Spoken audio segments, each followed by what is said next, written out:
Año 2024, el más importante en la historia de los Estados Unidos por un solo acontecimiento, las elecciones presidenciales. Pero esto viene acompañado de unas elecciones también primarias, porque no solamente se escoge hoy al presidente de los Estados Unidos, hoy se escoge el futuro de los Estados Unidos. Y por eso es tan importante que participemos también en las elecciones primarias para precisamente garantizar que quienes corran como candidatos en noviembre próximo sean representativos de nuestros ideales, de nuestras costumbres como conservadores, representativos de esta nación, del American Way of Life. Son las elecciones más importantes de la historia porque vamos a dirimir en ellas precisamente el futuro de nuestros hijos, de nuestras mujeres, de nuestra familia, de nuestra constitución, de nuestra nación. Es tiempo de dar el paso adelante. Wake up, America. Bienvenidos. Esto es Carlos Garín, Today. Y que sepan los comunistas de Miami que vamos a ir tras de ellos. Porque Miami tiene que dejar de ser el banco de los testaferros del comunismo. No más dinero para los regímenes totalitarios. No más dinero para las dictaduras. Los pondremos ante la justicia y sus fondos deberán ser devueltos a las causas de la libertad de nuestros pueblos. Miami vive y Miami será para los americanos como lo es América, para los que defienden esta nación de grandes hombres y mujeres.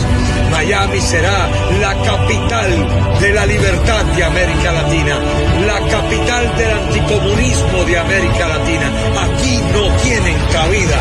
Miami vive.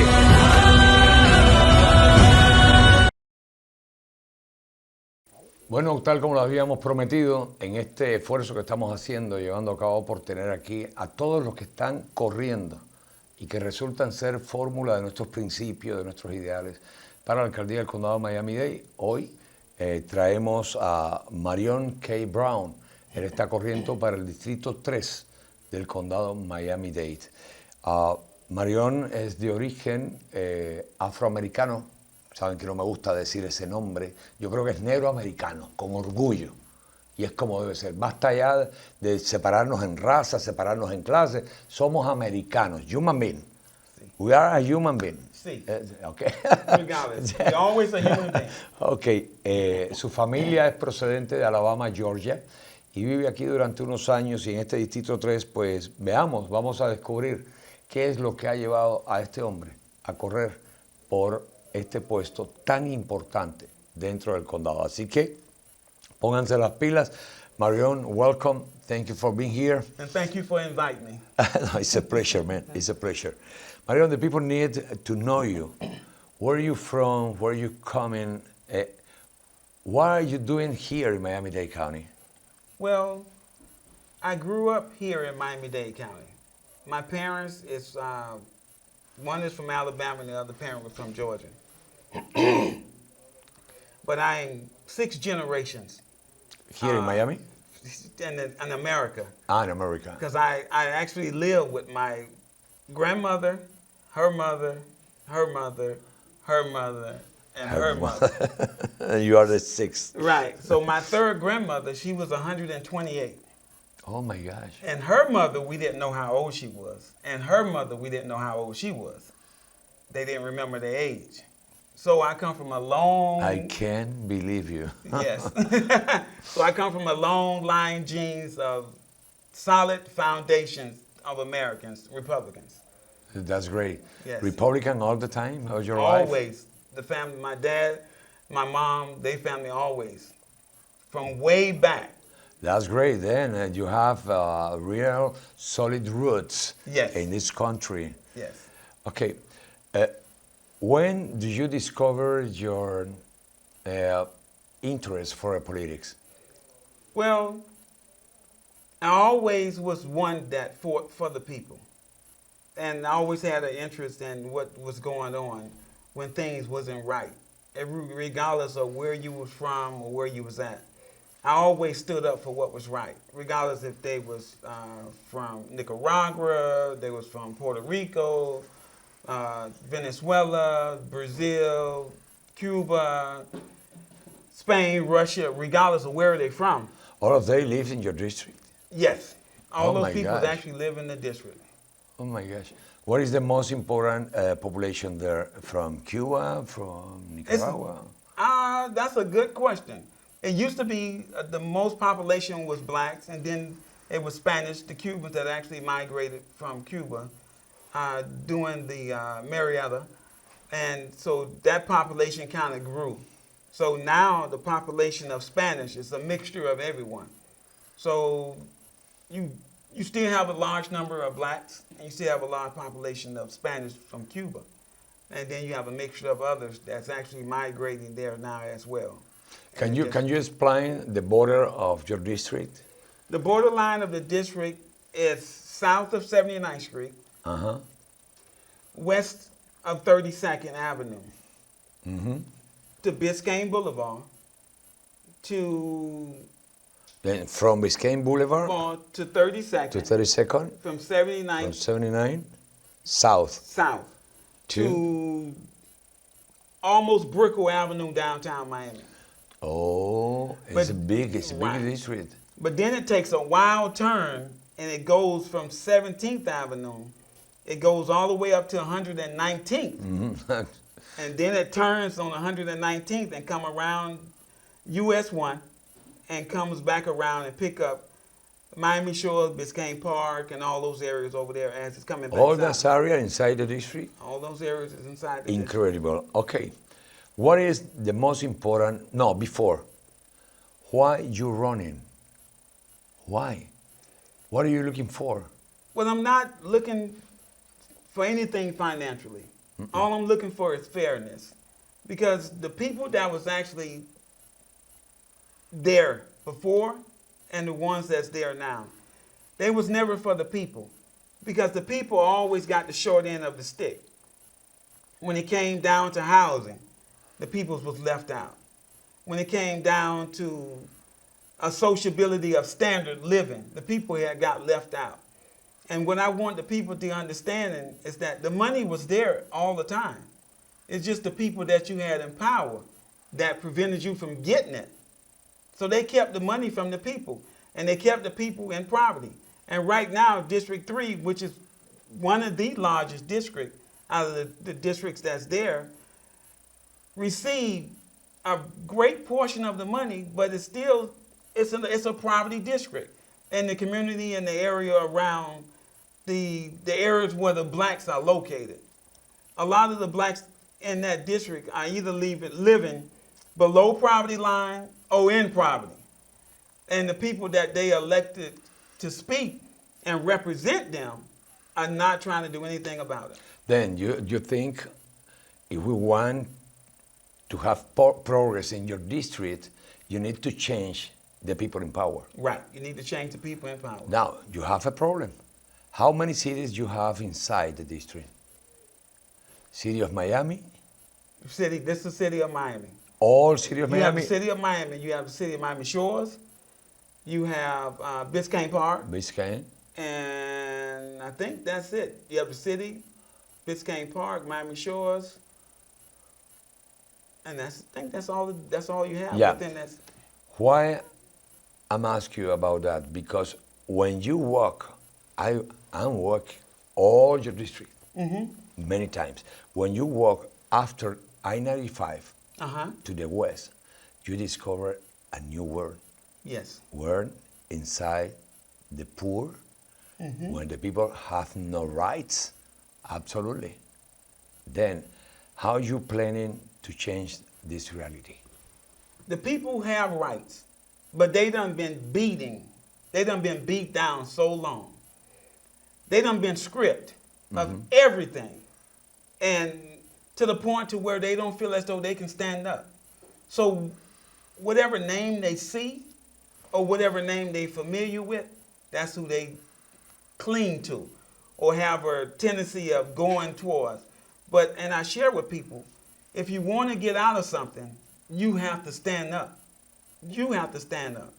Because it's a door for everyone to walk through. And people just have to choose to walk through that door. So to change what's going on in your community, get up. I'm running for the change. So the people can actually see, once I'm in office, and the things that will come to the community and the things that would come to the district, then they would see out of all those years how the people that was in power was keeping their feet or keeping them oppressed. Yeah, you have a lot of responsibility there because one of them, for example, we have in your area two rooms of prenatal, pregnant and post-pregnant attention, and the hospital closed. And it's not a secret. This is one of the big problems we have in the United States, the attention to the women during the pregnant season. What do you think, like a commissioner, what you can do to change that, to reopen that rooms in the hospital, the healthy, etc., with your people in your district? Well, the main target is going to be on single moms. That's one of the main targets. I know. So one of the main targets is going to be single moms, since we're speaking about single moms and not the elderly or the poverty or the people that's homeless. Single moms in District 3, it's a lot of opportunities for single moms. But the single moms have to be willing to want to gravitate to those opportunities.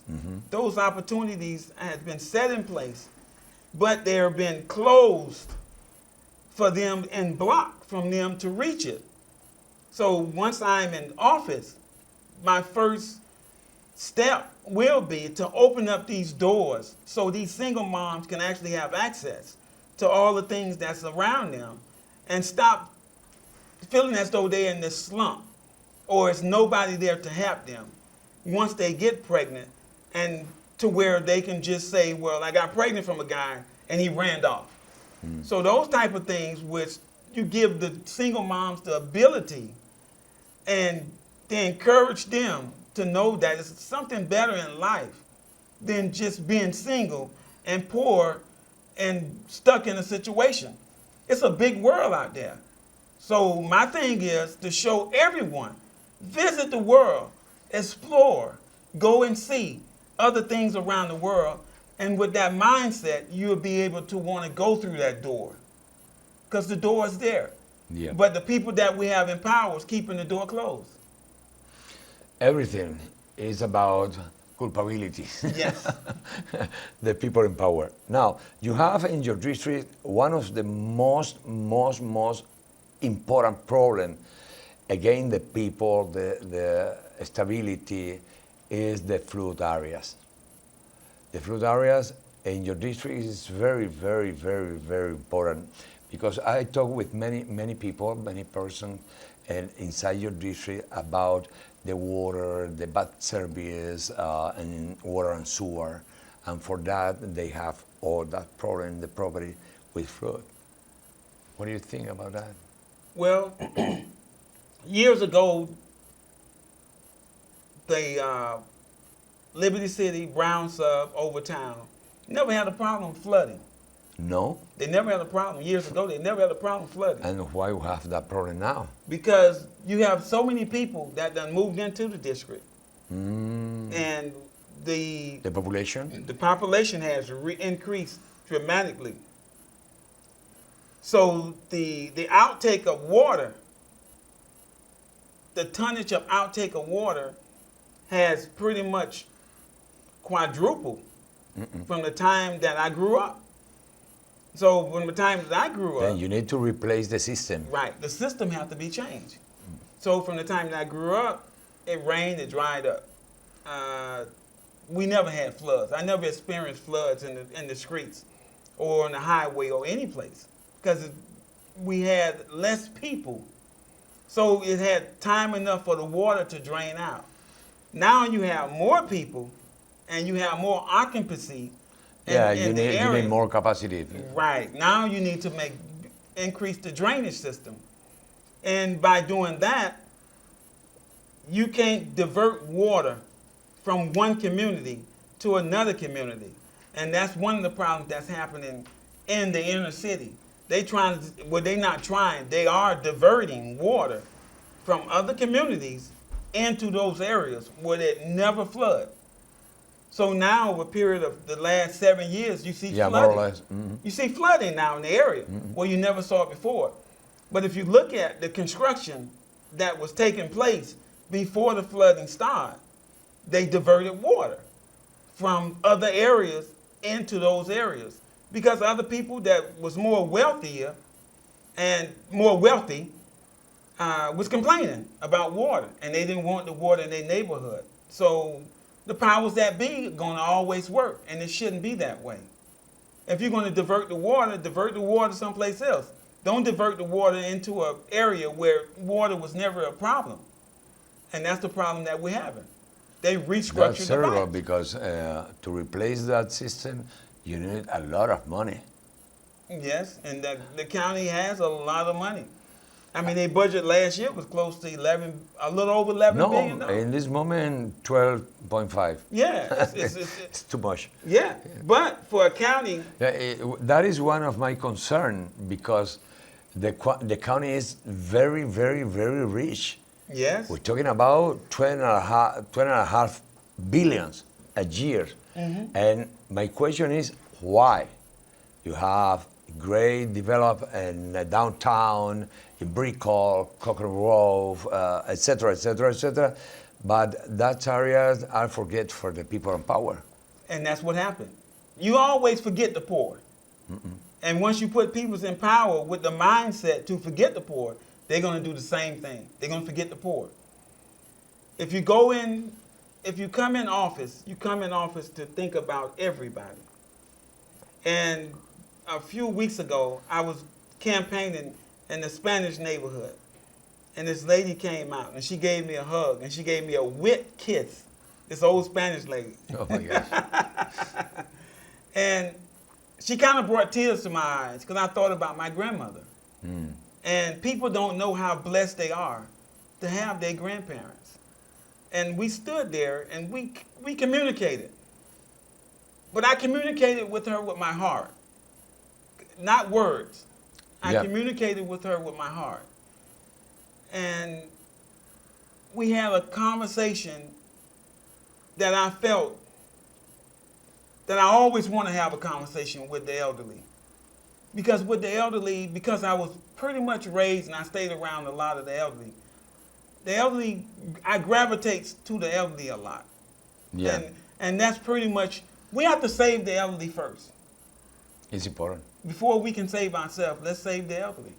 So one of my things is that I want to take the elderlies on trips.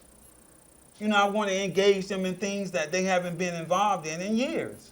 Yeah, and how you planning to find a solution for that problem? Because maybe think about build new system or building to protect the elderly. I don't know. What do you think about that? The solution. Tell me about the solution. Well, the solution for the elderly would be is my thing was chartering buses. Chartering buses, taxpayer dollars, because the elderly have to pay taxes. And take them on trips once a month. Take them to Orlando, take them to Disney World, and let them just walk around. Yeah. Some of them just want to go to Georgia and just sit there. And a lot of them might just want to ride on the bus. But the thing about it, you're taking them away from a place to where they're sitting all day, every day, and they're uncomfortable there. So if I'm elected, I wouldn't have the elderly just sitting there. Because I don't want them to sit there and their life just whisks away. You don't want to get 80 years old and you sitting in a place like this here all day looking, staring at a guy. That can be miserable for a person. So when I'm in office, that's one of the things I want to go to do. I want to go pull them out and say, okay, ladies, gentlemen, let's go. Get up. But the bus is here. It's time to go. And take them on these trips.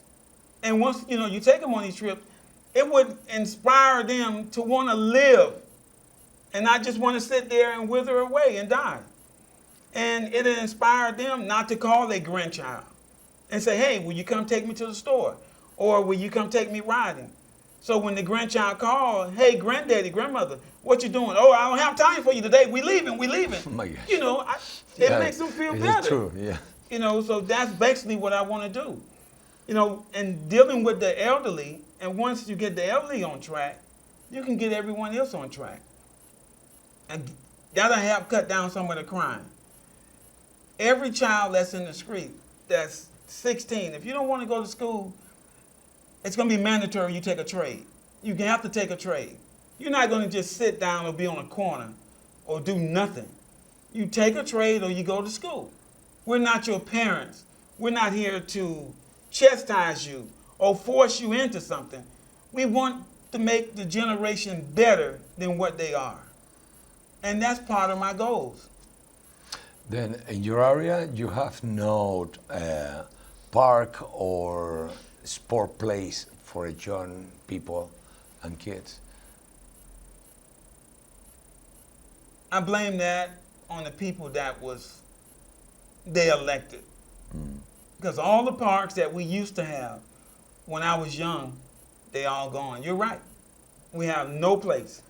No place for the children to go and play. No place for the children to go and do activities. When I was young, we used to go to the park. Yeah, but it's part of the responsibility of the people in power. Right, of the commissioners. We used to go to the park, and they used to have art shows. We didn't know how to paint. Okay, y'all, sit down. They have 25, 30, 40 children at whatever showed up. Give them a paintbrush, give them some paint. We paint each other. But we had fun. Out of the 50, maybe 20 wanted to paint. Yeah, of course. So 20 out of the 50 really wanted to paint. So now what the other 30 want to do? So what they did, they put on another activity, drawing. I like to draw. So now, guess what? Out of the 30, you took 25 that wanted to draw. You can't save them all. The 5 just wanted to do what they wanted to do because they just didn't want to listen. Yeah. But out of 50, you saved 45. That's a big number. And once I'm elected, really big. I want to save 90% of the people that want to save. And if all of them want to be saved, I want to save them all. I want to bring the communities together. Right now, our communities are divided. If you go into a store, if it's owned by someone else, they don't treat you like you anything. But you are the most dominant one that's supporting to keep them doors open at that store. So my thing is to bring the communities, all communities together. And we once lived like that. How can we say we serve a creator that give us life? And I hate you. Oh, I don't like you. Oh, you don't speak to me. Why? We're not here on earth for ourselves. We have a purpose. Our purpose is to serve the one that created us. Okay, you have that purpose, but the political power, no. No. No. Yeah, I think to resolve all of that apart, you need one word, develop. That's it. And inside the develop words, you have one really, really important point, the small business. That's it. That's the key to all of it. Yeah, it's the key of the economy. That's it. That's what keeps the economy turning. Yeah. Then, how are you planning to develop the small business in your area? Or support the small business? I actually met on this campaign trail over 100 people that actually have a small business. Those people I will support 100% until their business get up and going. There was a couple of guys, they was Puerto Ricans. They had their little art thing going on. Some guys that was in the Haitian area. There's some young ladies that was African Americans. It was all culture of people that I met that have small businesses. and I share with them, once I'm in office, y'all business will thrive. Because there's money there for that. And I'm going to support them 100%. Until their business get up and running. That will bring more money to the economy. That would bring more tax revenue to the county or to the city. And it would develop more jobs. Because if you have a small business and they hire 5 people, that's 5 people we have to worry about. Do you have an idea how much, more or less, is the budget of your area between the 3 cities to develop the district? Or you planning to fight in the county commissioner? The budget in the area in District 3, close to a little over $3 billion. No, really? The budget in District 3. It's impossible. To help 3 billion a year, and we have one of the most poor areas in the county. and one of the poorest It's areas. incredible. It's incredible. District 3, and it's sad, but it's reality. District 3, the powers that be in District 3 can do a lot more to District 3 than any other district. District 3 can look just as good as District 7, 8, 9. It can, Miami Beach, Carr Gables, Wynwood, Aventura, District 3 can look and thrive just as well. They just don't pour money into District 3. Because the people there don't demand it. And because the people don't demand it, they leave them in poverty. They walk off and leave them. They throw them a turkey. When it's Thanksgiving, they throw them a turkey. That's get donated. The turkey is donated. They throw them toys, which is donated. And they put on the events with the taxpayer dollars.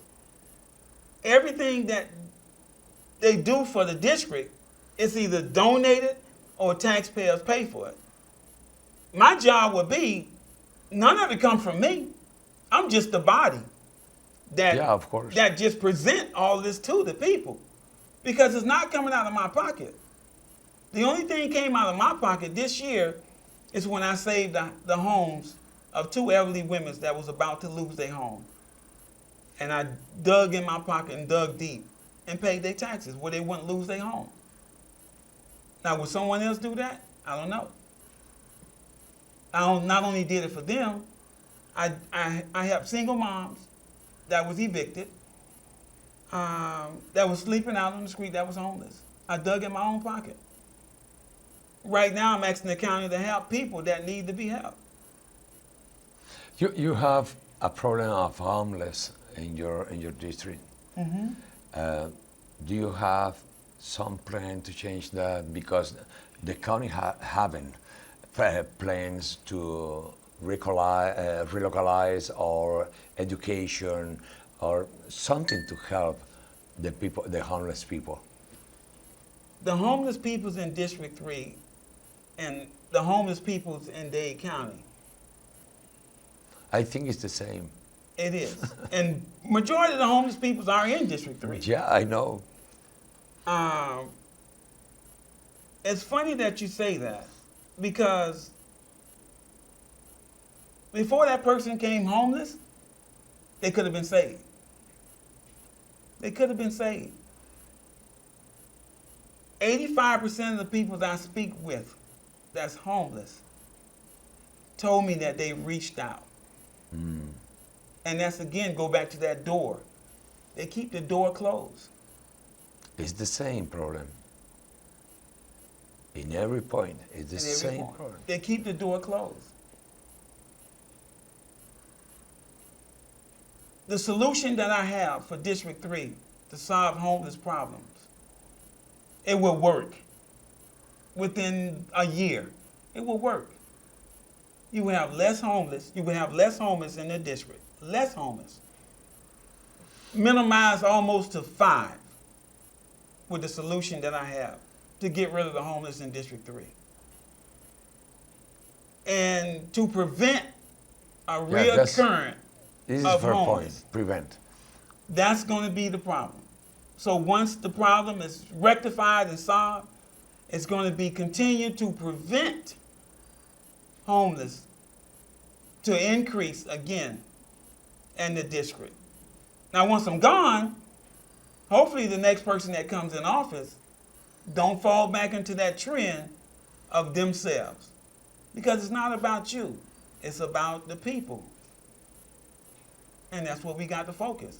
It's always about the people. Always. And if we can't listen or share anything with the people, we're lost.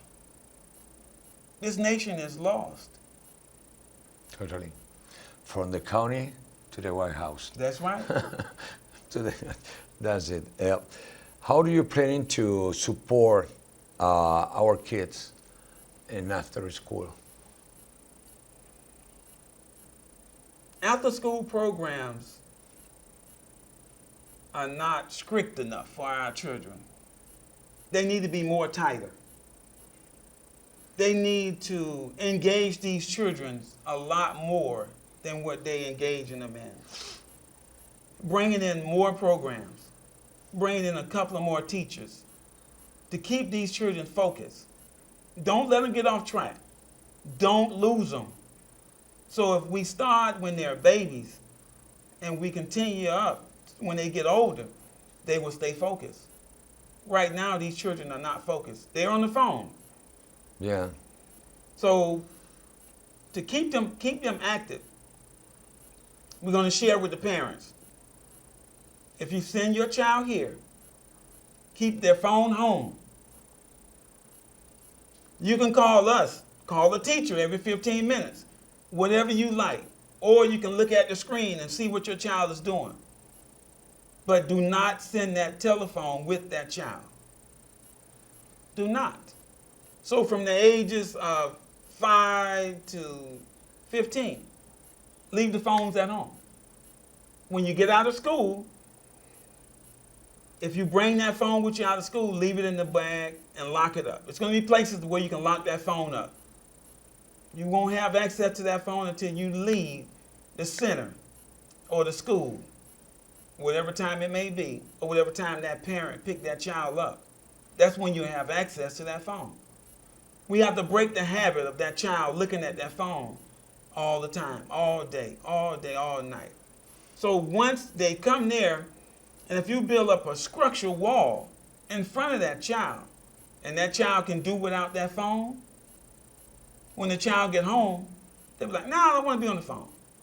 I want to do this. Let me read more. Let me get into more activities.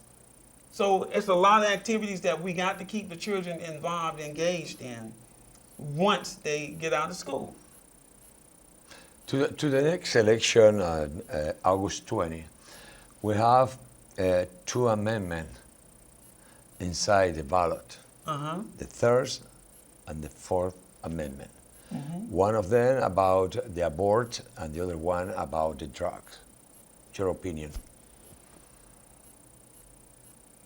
What do you recommend the people? Approve that amendment to approve the marijuana in the county, or approve another amendment to legalize the abort Of the child. till the moment of birth. That's dealing with a woman in her bodies. Yeah, of course.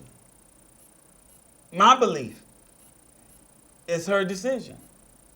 That's my belief. You have a young lady that say, I want to carry the child to 7 months, and decide, I don't want the child. Give them counseling and let them know that, hey, this child is at full term almost. It's not an egg. It's not a semen. It's a child. This child has a heart. This child, the Almighty gave it a spirit. It's living. So now you committing murder if you abort this child at 7 months. Explain to the mom what she's doing before she gets there. Yeah, it's important work with the woman. But when she first get pregnant, if she want to abort, when she first get pregnant, that's her choice. If she knows she's pregnant within a month and she want to abort, that's her choice. Yeah, but the amendment tried to legalize the abort till the last day. You know what? You have 9 months. 9 months. This is the amendment. I don't agree with that. I don't agree with that. Because you taking a life that's, you don't have, once a woman get pregnant and she carry a child to 9 months or 8 months, she shouldn't abort. But women have their own reason why they do certain things. I don't agree with that. And I'm not going to go against them and their body. But if you wanted to abort the child, you should have did it early on. I'm not going to agree with you aborting the child at 8 months. Yeah, because I can't. You take a decision over the human being life. Right. Life. Okay, I agree with you. Now the Third Amendment. And the Fourth Amendment about the legalize the marijuana in the county.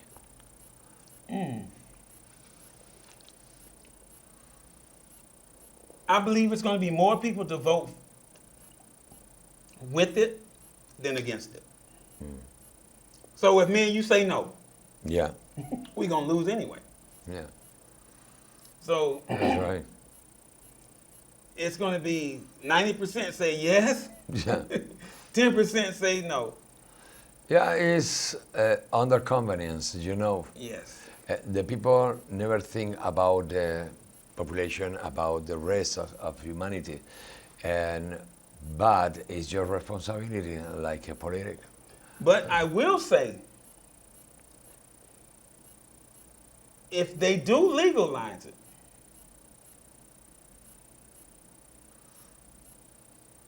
do not intruculate on other people. If I don't smoke and you don't smoke, don't come in my company. Because it's legal, Yeah. don't come here and smoke it. That's one thing I'll be against. I see the problem more big. For example, if you open the door to trafficking at the school because it's the next client. And the trafficking work with the kids in the school because they need more clients for the future. That's true. It's terrible because you have right, okay? I agree with you that people have this interest, I have another interest, but we are adults. Right. The point here is put the kids on the target of trafficking. Right.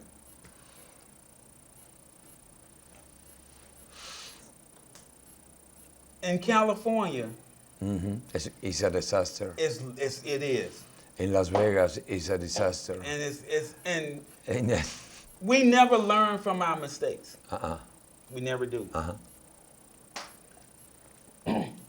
I think before they put that on the ballot, they should have actually televised what's going on in California with marijuana. Because people want to do it for a profit. They don't care. You're right. They don't care who they sell it to. They'll sell it to a 9-year-old. They really don't care. It should be, I'm not going to vote for it. I'm not going to vote against it. I'm going to stay neutral. But it should be limitations if they do pass it. It should be set up to a way to where a child couldn't get a fake doctor note and go to the pharmacy or go to the distributor and say, here, fill this. They should put guidelines in place to where if that child take that prescription in there, it should be the obligation of the person who's running that establishment to call the doctor to make sure you gave this to this child. Yeah, but that is medical marijuana. Right. It's medical. It's medical. Okay. But it's like you call the doctor before they fill your prescription. If it's a pill or medicine, they call the doctor. So I think it should be the same way. Yeah. Call the I doctor. agree with you. And then about this point, how do you vote? You will vote yes or not about that amendment. That amendment, I would stay open. I wouldn't cast a vote on that amendment because it's bad. It's bad for society. Yeah, but it's recreational. Right. It's not in the amendment. Never speak about the medical marijuana. It's recreational. It's always recreational. Uh-huh. They always say that. Oh no, it's just something. But they can turn that, and like California, they can take it and blow it way out of proportion. Okay, then if you need marijuana like medical treatment, the responsibility of authority is call the the doctor. Right. It's real or not. But in recreational, who you call? Nobody. The dealer? call the dealer. He's good, is yes or not? Well, they're not going to limit the people who sells it. And they're going to either get it this way or they're going to get it the other way. I don't like drugs. Okay. I never liked drugs. So Okay. I can't agree with, I never used it, so I can't agree with somebody saying, oh man, I'm allergic to smoke. I'm allergic to seafood. I'm allergic to beef. I'm allergic to ham. I'm allergic to turkey. Yeah, that's good. I have these allergies, so I'm allergic to everything. So if you come around me and you just ate fish, I break out. If you come around me and you just got through smoking and it was really bad, I start scratching. So do I want that? No. No? No. Okay, that's good. We agree about that point. Now, what do you think the people of your district need, let me be clear, need to vote for you in the next election? Fairness. Fairness. Talk to the camera. Fairness. Fairness. Fairness. I will understand you just like you will understand me because I've been where you're at. And just because I am on another level financially, I'm always on your level mentally. I came from poverty. I came from poverty in the worst way. I don't want to go into it.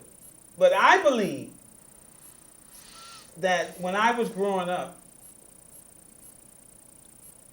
I experienced poverty just like a third world country. And I hated it then, and I hate it now. And when the election time and you vote for me, if I have to dig into my own pocket to make sure you and your children eat, that's what will happen. I don't want to see no one go hungry. I don't want to see anyone go without. Certain things you say you might need and you don't need, but one thing you do need, that's food and water, and you need clothes for your children to go to school. So those things I know we need. I will not let you down. When you vote for me, you're voting for somebody for the people. Not for me, but I'm going to be a people person. And I'm going to always stand with you through the thick and thin. And will fight for you if you ever get done unjustly. I will always be there with you. All the time. I guarantee you that. Okay, he is Marion K. Brown, candidate for Miami-Dade District number 3. And his number in the ballot is 320. 320. Okay, él es Marion K. Brown y está corriendo para el distrito número 3 de la Comisión del Condado Miami-Dade. Y su número en la boleta es el 320, el 320. Y si quieren un cambio, pues es tiempo de subirnos a la carreta de la nación, a la carreta de las elecciones y votar correctamente. No votar por un nombre, no votar por alguien bonito o simpático, sino votar por aquel que es parte del pueblo, porque es el tiempo del pueblo. It's the people time, and you need to vote smart. Smart for conservative people, people with the same interests like you. Es el momento de llevar el pueblo al poder. It's the moment to bring the people to the power. That's right. That's it. Thank you, my friend. Thank you for being here, Thank for you. your time. Thank you, Mr. Carlos. It's a pleasure. It's And a it's pleasure. a pleasure. I will vote for you. And I would vote for you. Oh, thank you. Because we need you in the seat as well. It's very important. It's a change. Yeah, The system I needs know. to change. we need it. We need it. God bless you. God bless the President Trump. God bless America all the time. All the And time. don't forget that, the people before, because the people is the power. And you can see in the Constitution of this great nation, we the people. The Thank people you. are the power. Yeah. Have People a good day. first.